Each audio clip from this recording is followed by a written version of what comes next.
welcome to you both.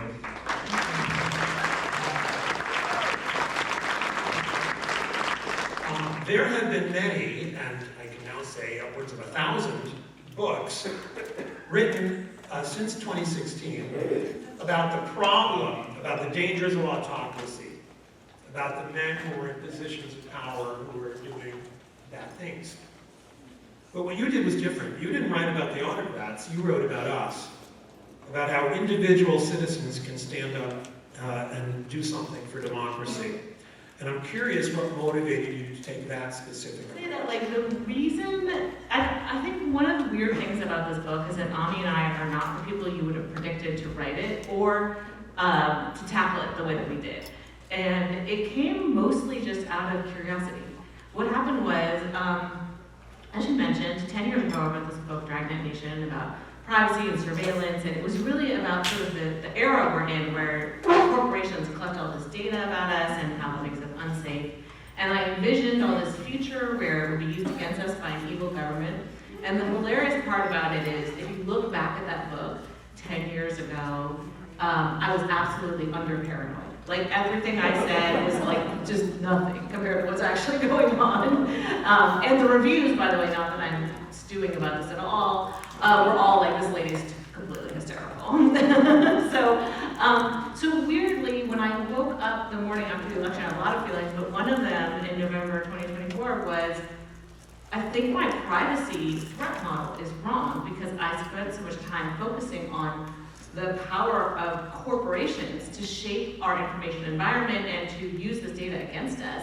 And I did sort of address the government threat, but I really didn't have it in my mind of like, what does an authoritarian threat look like in this environment, right? Because we had the advantage of a candidate who ran on an explicitly authoritarian platform. Like, there was no, he was like, I was going to be a dictator. So I was like, okay, I think we're going to be a dictator world. Like, what does that look like? And so Ani and I knew each other from tech policy, and I called him up because he was at the Harvard Kennedy School's Ash Center, which is where dissidents from their countries, when they're exiled, they basically get kicked out, they go to the Ash Center to hang out, write their papers about like what democratic government should be like, etc. And so I was like, Ami, maybe we can interview some of these dissidents and like basically learn what do we need to know? Like, how should we be prepared?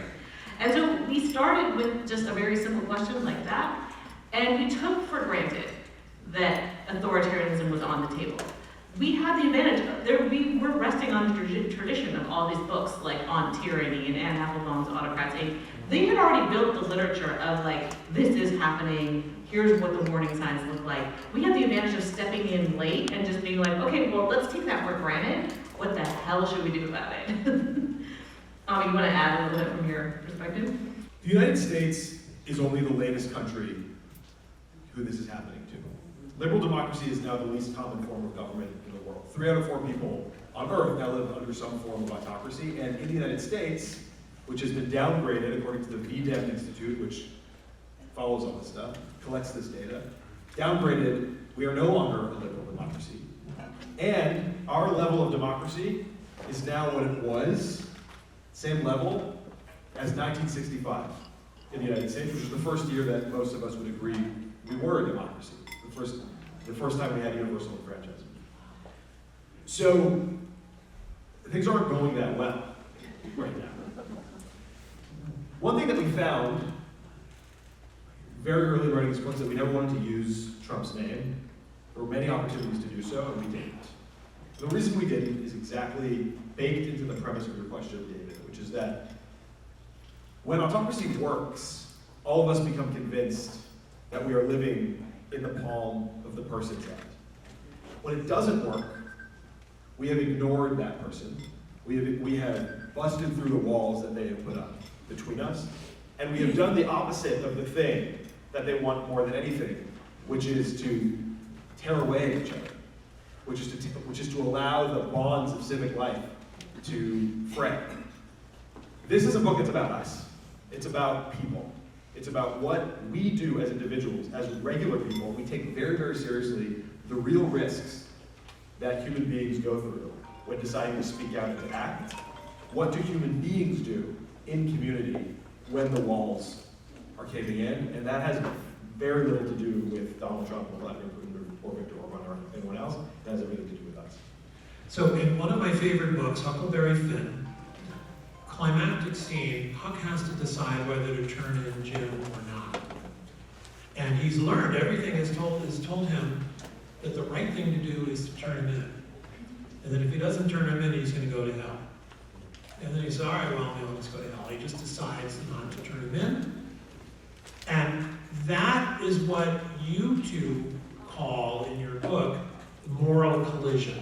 Talk a little bit about moral collision and why that is so important, how you learned that that's so important among the people that you spoke with. Over the course of a year, we spoke to over 100 people we call dissidents, which you can say more about in a second, on 5 continents. People in Venezuela, people who have been activists in Venezuela, and Russia, and Hungary, Nicaragua, several countries in Africa, Hong Kong, and the United States, and beyond. And so when you start to talk to lots of people, you start to collect lots of evidence, you start to notice patterns. One of the trends that we found was that every single person that we spoke to who had done something politically courageous in the face of political repression, at one point weighed 2 different fears against each other. The first fear, they had that sort of Huckleberry Finn moment, but the first fear was, if I do this, if I speak out in my workplace, if I sign that letter, if I go to the protest, if I step out against this repression, there's something immediate that's going to happen. I'm going to lose my job. I'm going to lose my livelihood. I might injure myself or worse. I might end up in prison. There was an immediate fear. The other fear that people weighed was something much more existential, much more fundamental. It was the fear of being untrue to their own values. It was the fear that they were going to be judged in the eyes of history or their children or a higher power. And everyone who we profile in this book did the less natural thing, which is that they decided to be more motivated by the second fear.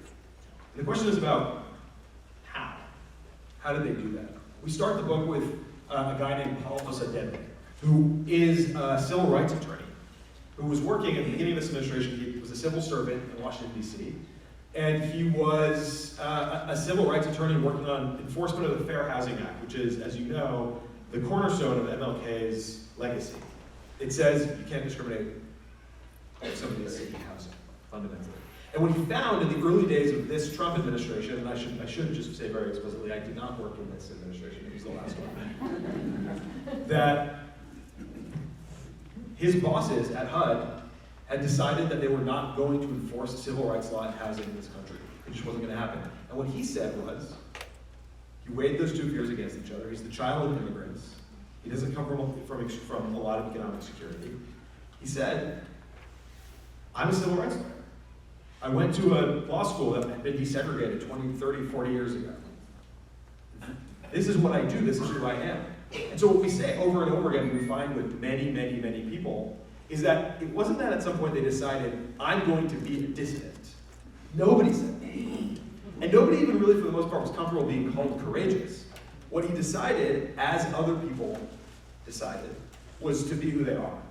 He said, I'm a civil rights lawyer. I'm going to keep trying to enforce civil rights law. I'm going to let Congress know that this is happening. I'm going to go on TV, and if I go to hell, I go to hell. If they fire me, they fire me. We see the same thing with a woman we profiled in Venezuela who was a working class woman who had been part of the Maduro and Chavez political apparatus, and one day decided, I can no longer feed my children. I am a mother, so I have to advocate for this. All the way back to the Soviet dissident movement, none of those people identified themselves as dissidents. They all just identified themselves as a writer, a painter, a scientist, a person who cares about the Soviet constitution, which wasn't being enforced.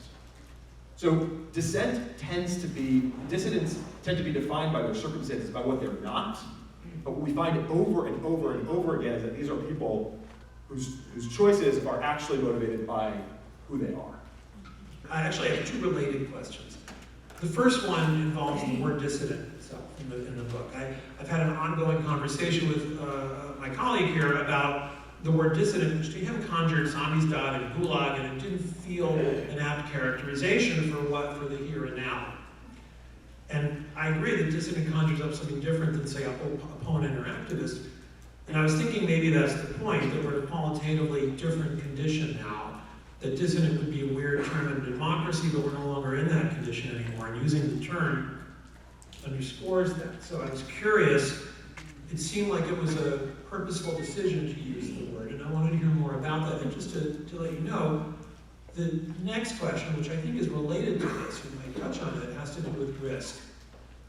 But why don't you go ahead and talk about Sure. I mean, we struggled with the term dissident because, like Ami said, first of all, no one in the interview wanted to be called a dissident. So, evidence point one, even the famous Soviet dissidents, really that was a term applied by Western journalists to the Soviet dissident movement, but they themselves did not identify that way. But we also felt like the other alternative words were not awesome. Because activist, opponent, resistor, they didn't really describe what we're talking about. Because what the scholars say that is so important when you're fighting an authoritarian is you need to have what they call collective stubbornness.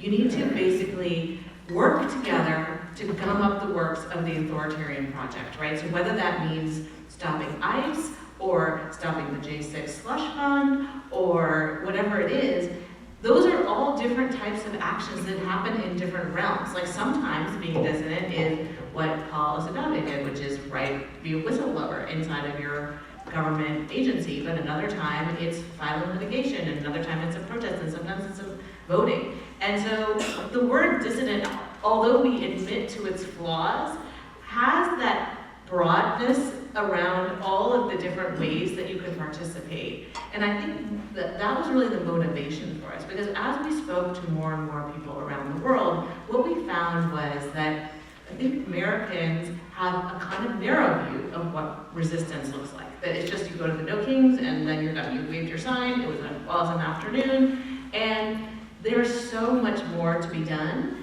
And we wanted to sort of nod to that, which is like there's a lot of entry points into this movement, and each chapter is stories. All this book is stories of people, and basically we call it a buffet menu. Pick your favorite flavor. You want to do the resistance where you organize your workplace? Great. If you want to organize your neighborhood? Great. If you want, to file litigation? Great. So we wanted to have that broad sweep of it, while admitting to the flaws of the word. I'm curious about how you view risk in the context of fighting to defend or restore democracy here. And I'll add that we don't often talk about risk straight on, but we do talk about security. And there are two poles of thought on this. There are folks who are very security conscious and go to great lengths to protect themselves, essentially. And the other extreme are folks who don't want to spend much time and energy in that question and feel that excessive caution hinders our effectiveness and efficiency, and then like a bunch of others who are somewhere in between. And I'm curious to learn what you learned specifically about this issue of risk and security from all of these people that we spoke with. Let me say something philosophical, and then I'll pass it over to Julia to tell you what you should actually do.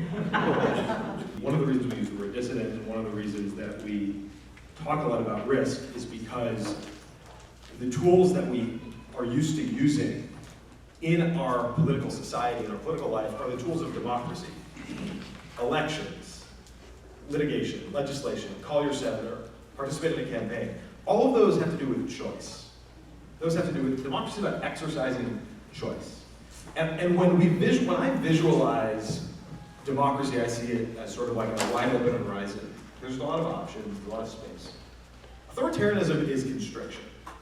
When authoritarianism works, really good authoritarianism, like top class authoritarianism, that authoritarianism has a tendency to constrict. It makes you feel like everything is narrower, like you can't maneuver. Howard Thurman, the 20th century theologian, always talked, the people he was preaching to were people who he said were the people whose backs were against the wall. And he was talking about black people in the United States, but he was also talking about colonized people all over the world. He meant people who have less choice, who are being repressed and constricted in some way. So for all of these reasons, because we live in a world right now, because we live in a country right now, where those tools of democracy are being eroded or we can't use them as much because they don't work as much. Because we can still use the courts, but the courts are being stacked. We can still use the media, but the media is being tilted, right? We can use elections, but even elections are becoming less free and less fair. You need other tools. And those tools need to create more space. So definitionally, that requires risk. It requires us to learn a new vocabulary of political activism and to do things that make us uncomfortable because the tools that we had used before aren't working in the same way that they were. They've been designed to fail. So what are those tools now? And those are the tools of collective stubbornness that Julia just discussed. Gumming up the works, making things harder, making it more painful for authoritarians to do authoritarian stuff. We also have, I'll hand it to Julia for this and anything else you want to say, but we also have an entire section of the book about the logistics of taking risks. How to stay safe. I call it it's not actually called this, but I call it the don't do stupid shit chapter. And Julia will probably say more about that. Yeah, I mean, I think, having written a book on privacy and surveillance, I started this project really excited that I was going to learn the best and most effective techniques. Covert, spycraft, I was ready. We were going to learn it from the dissidents in the most repressive regimes, and I was going to bring that knowledge to you. And there is some of that knowledge, and I'll share some of it with you. But I was actually kind of disappointed to find that everyone said that the thing that keeps you safe is your community, your friends, your neighbors. Building out your community is actually the safest thing you can do, because that is who's going to protect you when they come for you. And we've seen that already with the deportations, that it's the neighbors defending each other. We have a chapter in the book about a woman who was leading advertising boycotts against right-wing websites, and a stalker came to her house, but her neighbors, she knew them, they alerted her, she didn't come home, that her neighbors kept her safe. And so one of the techniques we really advocate for is building community, unfortunately, which is fortunate because it's all possible. Well, no, because I still dream of that, the amazing spycraft. And so I'll give you a few spycraft just for fun times also, because there's also cool stuff to do, right? So we talk to sort of the leading people who do this type of work, and they talk about how the fact is that when it comes to technology, which is ultimately what we're going to be talking about with this particular bit of spycraft, is you need layers and layers of protection. Each layer is like Swiss cheese, and they all have holes. And so, for instance, you probably have all heard that if you go to a protest or you're going somewhere risky, you should not have the facial recognition on your phone. You should not have the thumb biometrics, because the police can just point the phone at your face and unlock it, or make you put your thumb on it. So you have a PIN code. But that's just layer one. That layer has a hole, right? Because they can still put you in a room for 4 hours until you finally give in and give them your PIN. So the next layer of protection is something, you could cloak your apps. So Signal, for instance, the encrypted messaging app, you can make it look like a weather app. It has a little choice in there. Apple also has an option, which is it allows you to cloak apps with their own features. Then another layer of protection, you could put a PIN code on an app. So Signal has this option, a bunch of apps have an option where it can't be opened without a second PIN. Then we profile an app called Yuki, which is for safe searching for information about reproductive health, which unfortunately is now some sort of dissident behavior.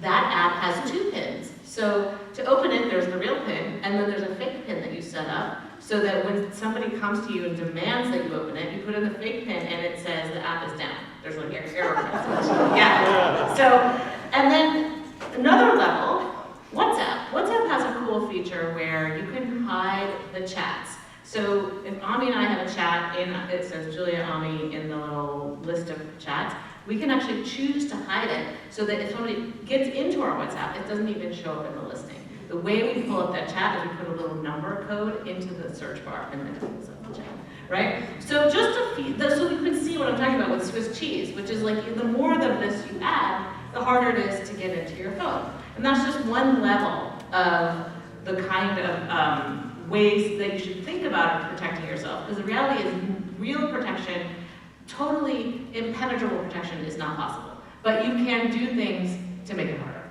I told you she was going to be more helpful. In January, so many of us were inspired by what happened in Minnesota. And some of the most inspiring stuff was also just loving care.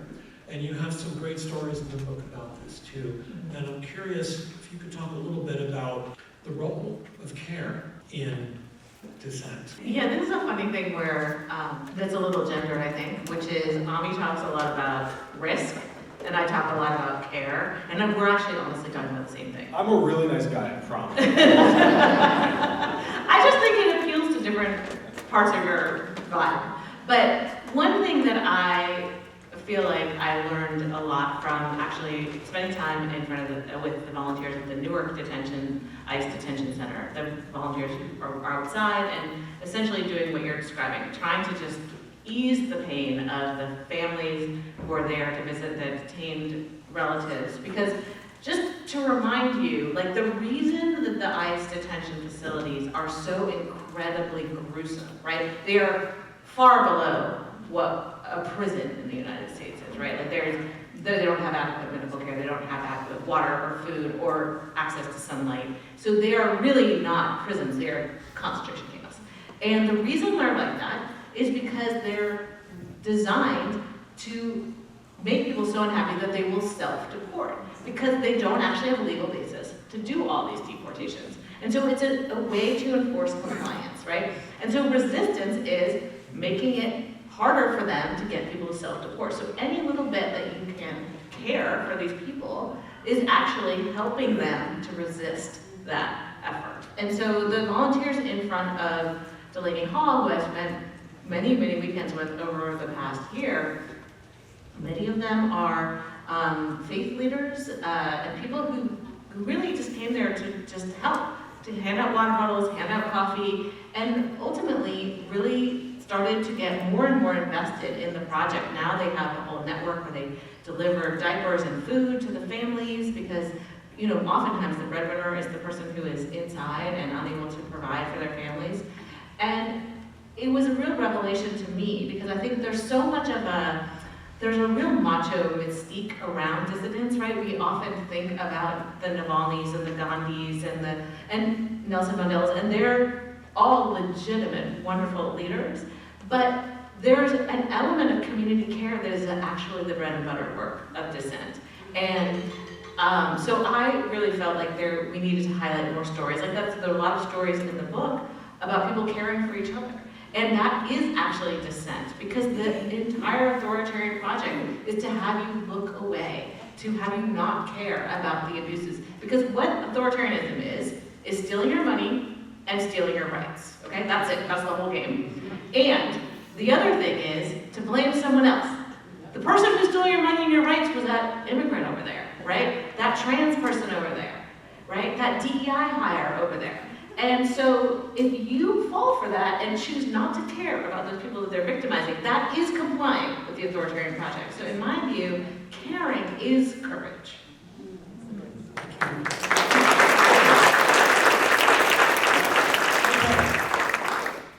So 3.5 is a number that is very common among us here.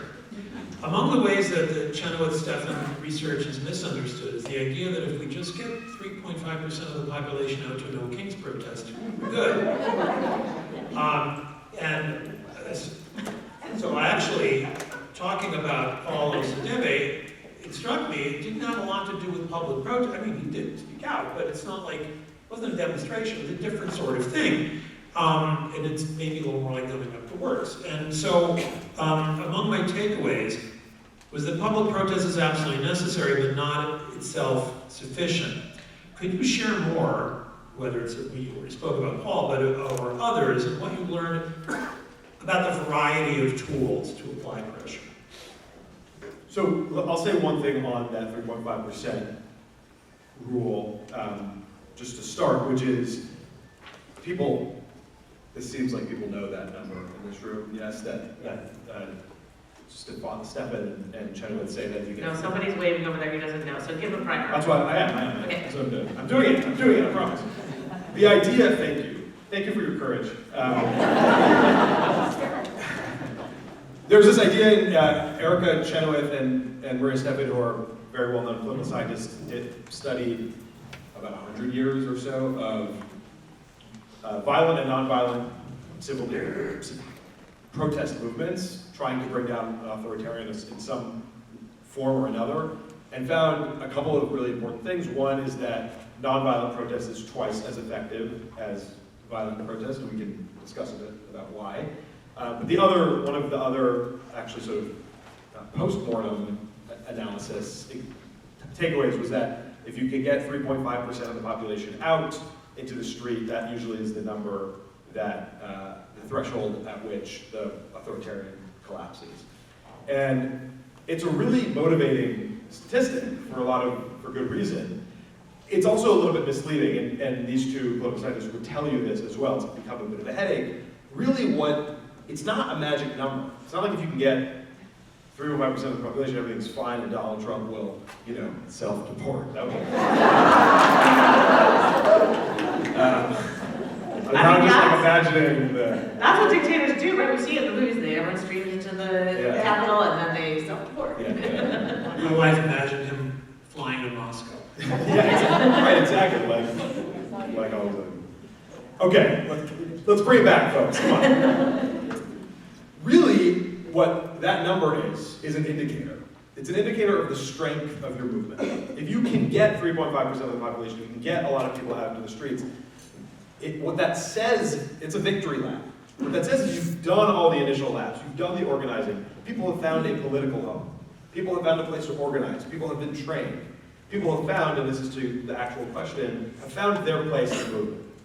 And the movement is strong enough, and forceful enough, and healthy enough, and multifarious enough, that it can deploy that many people to the streets when it comes time. There are a lot of different forms of dissent and of protest that we profile in this book. And maybe I would just say a number of different maneuvers that we found people make. One of them is, exactly to Julia's point, is what we call sharing your fate, tying your fate to other people. Which sounds like really nice and lovely and care, and we shall care for each other, but as Julia has just described, it's an extraordinarily powerful thing to do when we're living under authoritarianism. And another example of this, Julia mentioned the trans issue. There are underground railroads in this country right now, ferrying trans people from states where elements of their lives have been functionally criminalized, to new places, two places where they can be safe in this country. And those networks are being run by people who do not have anything generally at stake in their immediate life. They are showing up, they're getting people, they're packing them up, and they're bringing them to Minneapolis or Seattle or somewhere else. That's sharing your fate is one modality. Here's another one. Repurpose your networks. This is a good move for that. We find over and over and over again, all over the world, that very few activists and activist movements start from scratch. They very, very, very frequently begin with people who knew each other from some other context and have repurposed their community for some higher political purpose. One example of this is the dissident movement that helped bring down communism in Czechoslovakia were a bunch of theater actors. Václav Havel and his band of ruffians were theater actors and playwrights and dramatists. These are people who knew each other in this other context, who shared values, and then when it came time to come to the streets, obviously they were doing Samizdat and other things, but when it came time to actually create the pressure on the government that needed to happen, the theaters were opened up as organizing halls. The printers that had been used to print playbills were now being printed for leaflets. And their intellectual capital was being repurposed for this as well. So that's one other example of something that you can do. I will add one more thing for this room, and I want to say this just because of the Soviet Refusnik movement that I know that you were an important leader in. This is what, so those, I just gave you two modalities, I'll just give you one third sort of like way in. Natan Sharansky, one of the leaders of the probably the most famous Soviet Refusnik, who now has sort of problematic politics in my view, but still, you know, an important person to listen to, says that in every society, every totalitarian society, and I would say every liberal society, there are three kinds of people. There are the dissidents, there are the true believers, and then there are the double thinkers. The double thinkers is everybody else. Everybody else. Everybody who objects, who has decided that what's happening here is messed up, but hasn't yet found the courage to do something about it. And this is the third modality of activism that I want to just offer here because I think it's something that all of us can do. We know from research, from sociology research, that the number one predictor of somebody participating in a risky political act, an act of protest, is not their education status, it's not their race, it's not their gender, it's whether they've been asked. Which means that every single one of us has a tool that we're sitting on, which is to know the people in our life well enough, to listen to the people in our life closely enough, to know when somebody is on the brink of being ready to do more, and just to ask them to do a little bit more. So those are a few of the modalities. So an occupational hazard in any political or social movement is insularity.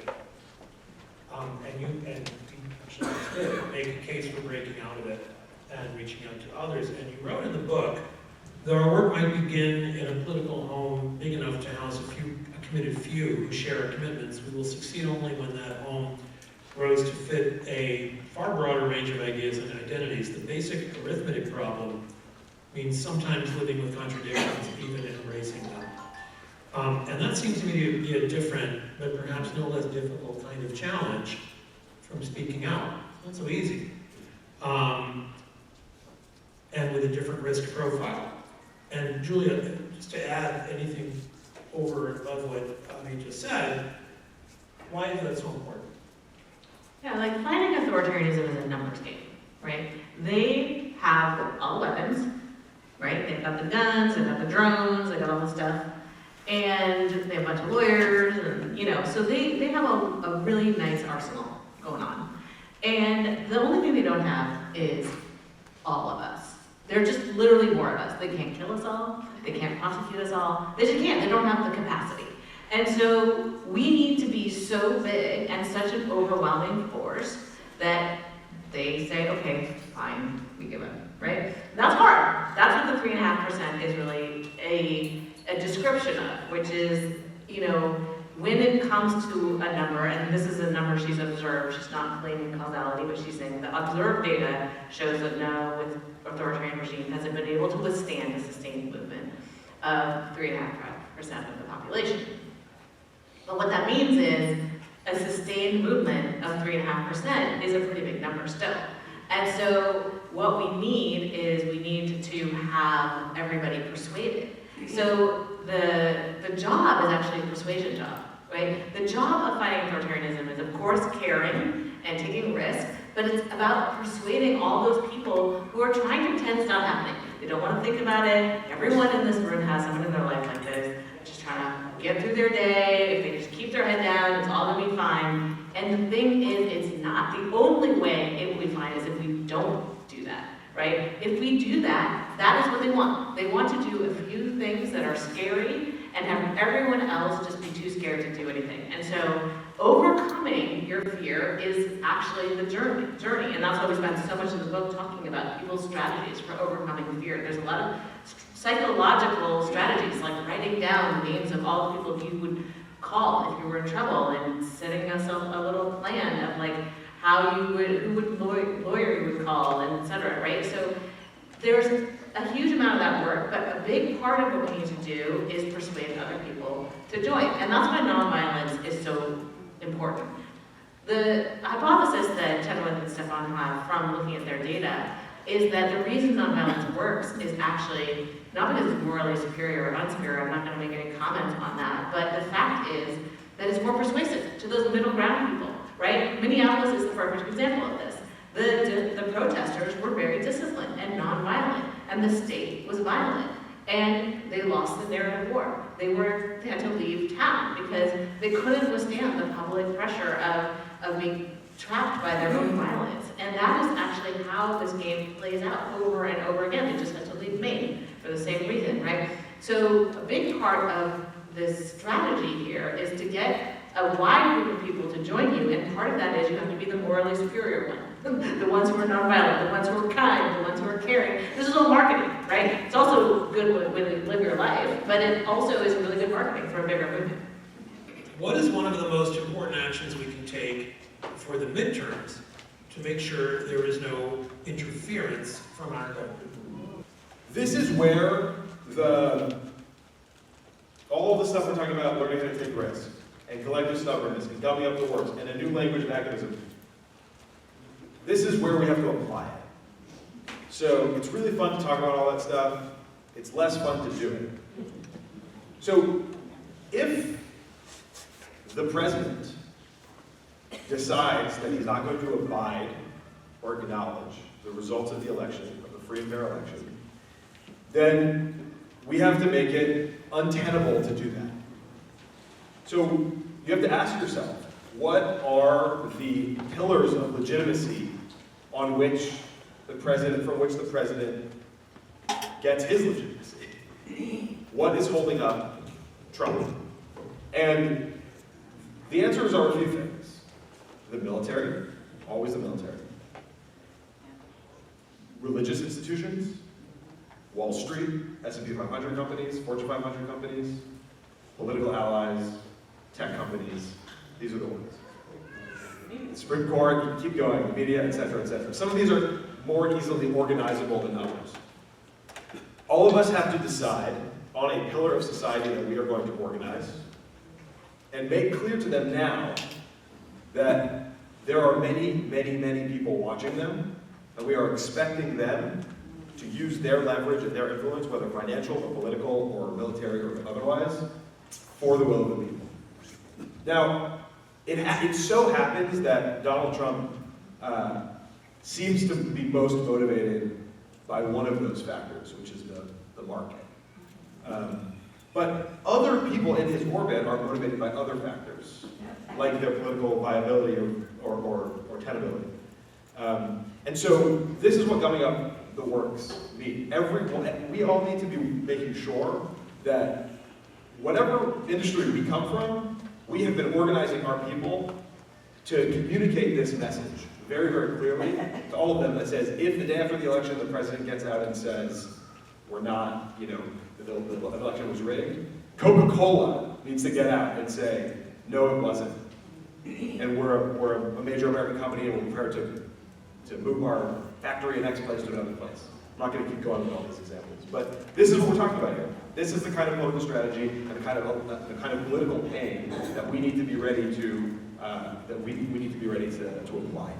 A la Julia's high school experience, you wonder how to get young people involved in this movement. Yeah, we get this question a lot, and it's so interesting because I don't think that is true across the board.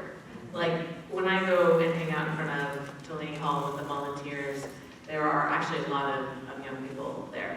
And so I think it is slightly about choice, what types of activities appeal to people.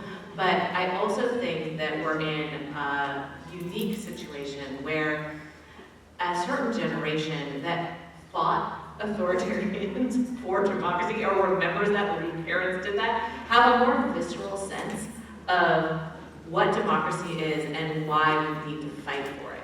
And the younger people who grew up in a world that is really where our democracy is corrupted by corporate money and billionaire money don't necessarily see it as this institution we're saving as is.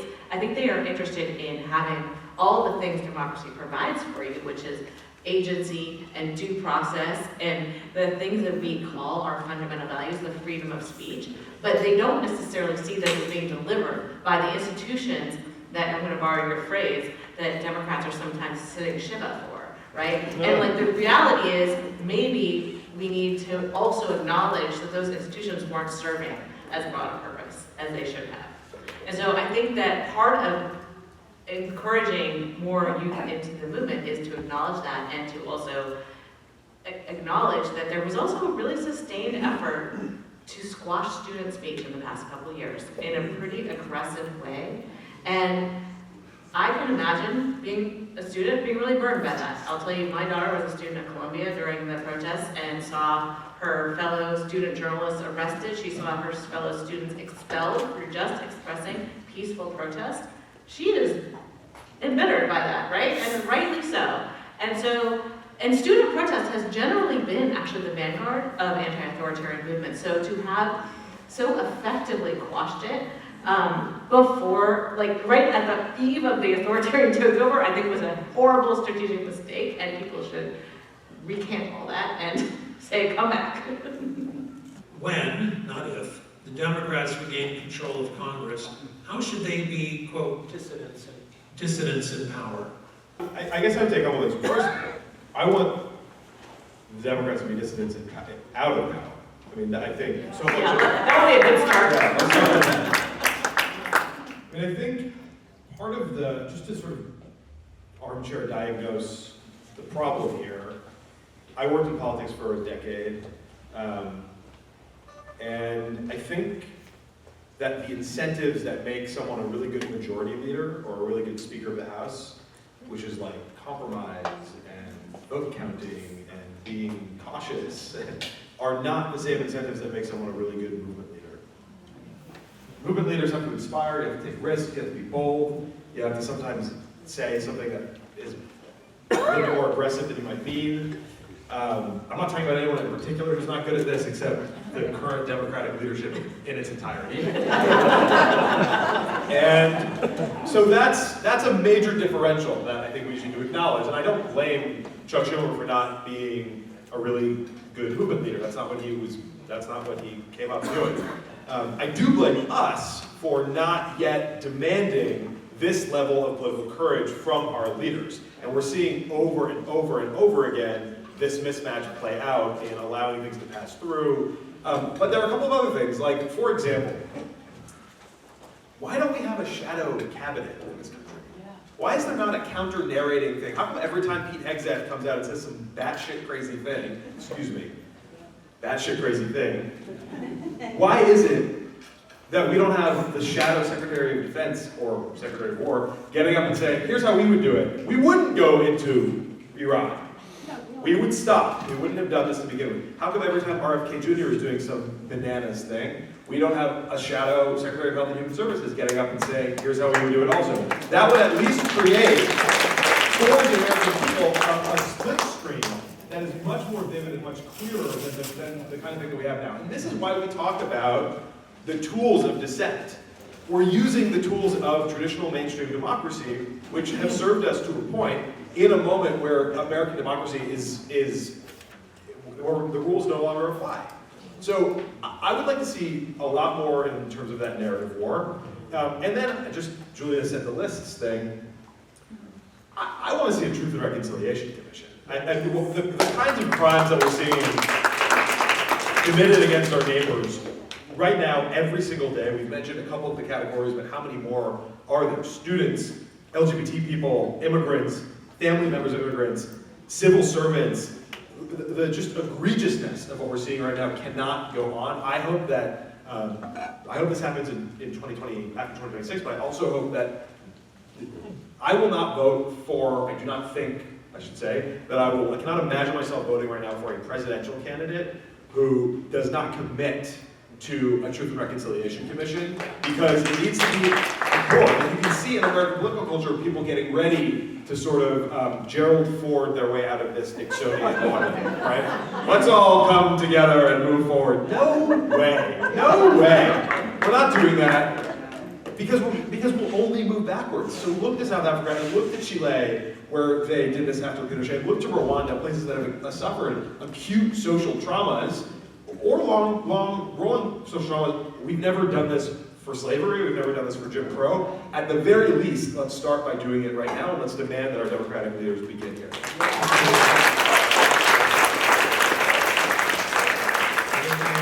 Can you share some wisdom about how we all can keep hope and resolve alive during the dark times? Yeah, we end the book, I think, as you know, on that toast to the success of our hopeless cause, because it was like animating theme for us. I think one thing that I feel like we learned from talking to all these dissidents and diving into this was that Americans are really impatient for success, and this is like one of the few interviews that hasn't opened with, why haven't we won yet?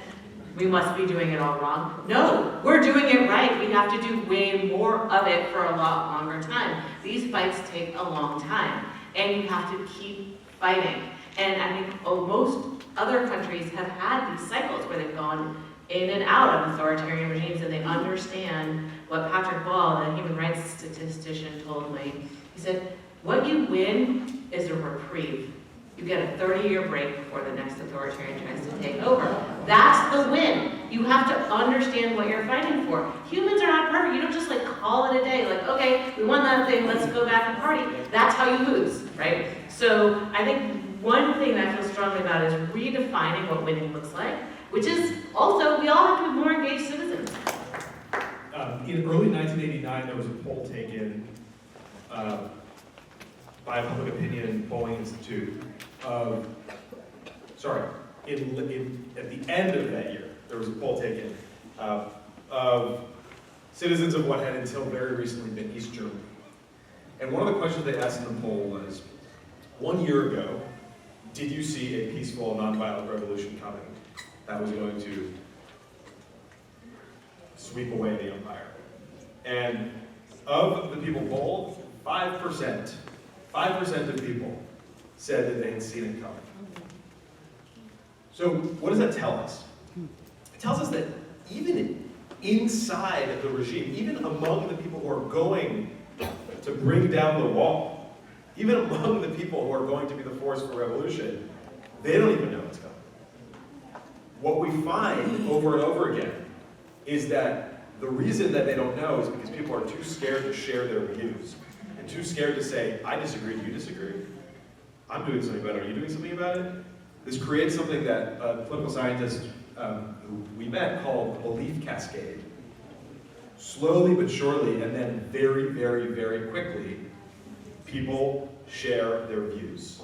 And then this kind of crazy thing happens, which is that instead of being scared that you're going to be the outlier, you become scared that you're going to miss the train. And then there's a new inevitability. That is the critical mass that we need to get to in this country. We will get to it in this country, and we'll always start in rooms like this. So thank you for everything.